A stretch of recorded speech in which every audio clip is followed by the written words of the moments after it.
અંકલેશ્વર શહેર B division પોલીસે traffic drive યોજી ટ્રાફિક નિયમોનો ભંગ કરનાર 38 વાહન ચાલકો સામે દંડનીય કાર્યવાહી હાથ ધરી અંદાજિત 40,000 ઉપરાંતનો દંડ વસૂલ કરવામાં આવ્યો હતો.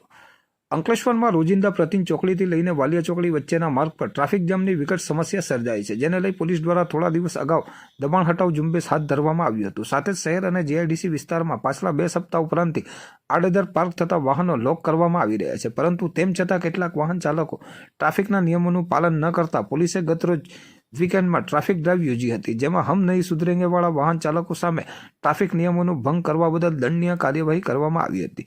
ટ્રાફિક ડ્રાઈવમાં લાયસન્સ વિના બસ હંકારનાર, એક બસ ચાલક તેમજ સિગ્નલનો ભંગ કરનાર 3 બસ ચાલક સામે પોલીસે કાર્યવાહી કરી 15,000નો દંડ ફટકાર્યો હતો. તો રોંગ સાઈડમાં ઓટો રિક્ષા તેમજ 2 વ્હીલર હાંકનાર વાહન ચાલકોને મેમો પાડી 10,500 રૂપિયાનો દંડ ફટકારવામાં આવ્યો હતો. નો પાર્કિંગ તેમજ અન્ય વ્યવહારને અડચણરૂપ પાર્કિંગ કરનાર 9 વાહન ચાલકો સામે કાર્યવાહી કરી 13,500નો દંડ વસૂલ કરવામાં આવ્યો હતો.